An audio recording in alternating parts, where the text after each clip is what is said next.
Perkenalkan, saya Francisca Valentina, mahasiswi semester 6, Program Studi Manajemen, Fakultas Ekonomi dan Bisnis, Universitas Sanata Dharma, Yogyakarta.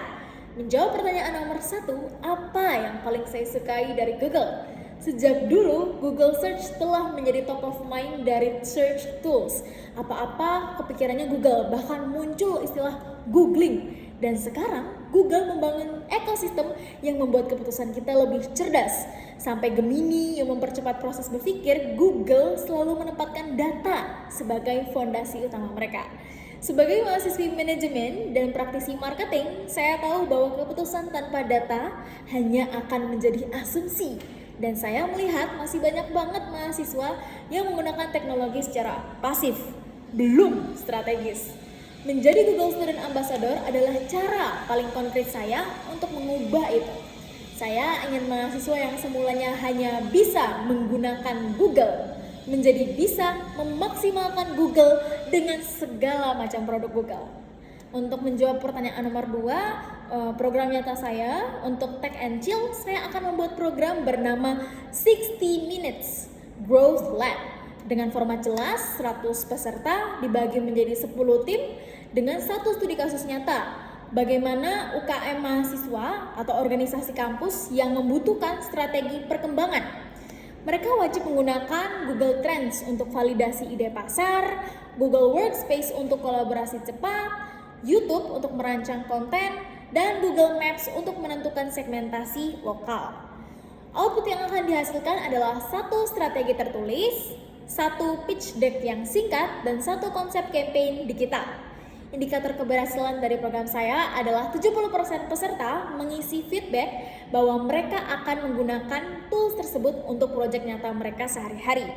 Dan minimal 10 tim melanjutkan proyeknya pasca acara yang saya buat.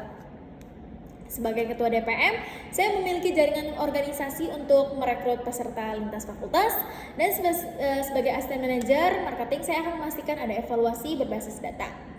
Untuk pengalaman ketiga, pengalaman out of the box dan juga pencapaian nyata, sebagai ketua DPM saya pernah menghadapi partisipasi forum yang rendah.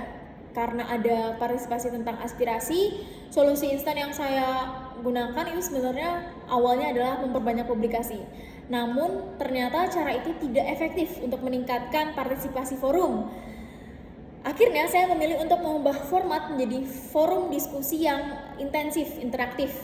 Yang biasanya saya menggunakan forum di kampus, saya mengajak mereka untuk mengadakan forum di luar kampus. Dengan lebih sederhana, dengan apa adanya, dan hasilnya partisipasi mereka meningkat signifikan.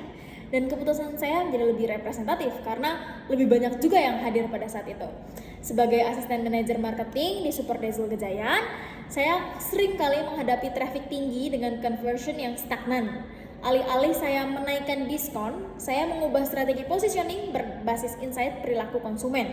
Akhirnya engagement mereka itu menjadi lebih meningkat dan penjualan tuh lebih stabil tanpa kita perlu menekan marginnya. Dan sebagai Duta Budaya Daerah Istimewa Yogyakarta 2026, saya membawa representasi daerah Yogyakarta ke panggung publik dan membangun citra yang lebih kuat serta profesional untuk Google.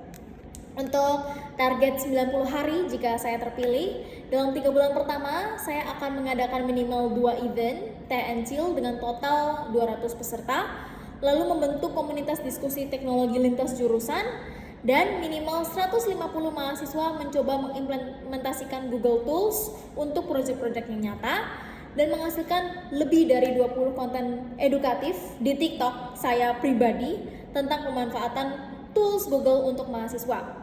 Dampaknya di dalam kampus, mahasiswa diharapkan menjadi lebih adaptif dan juga punya data untuk ngapa-ngapain. Dan di luar kampus terbentuk ekosistem mahasiswa yang tidak hanya konsumtif terhadap teknologi, tetapi juga mampu menggunakannya untuk solusi lokal permasalahan mereka sehari-hari. Jadi Google Student Ambassador untuk saya adalah eksekusi, bukan hanya eksistensi, dan saya tidak akan pernah bekerja tanpa target. Terima kasih banyak, sekian dari saya, kurang lebihnya saya mohon maaf, terima kasih.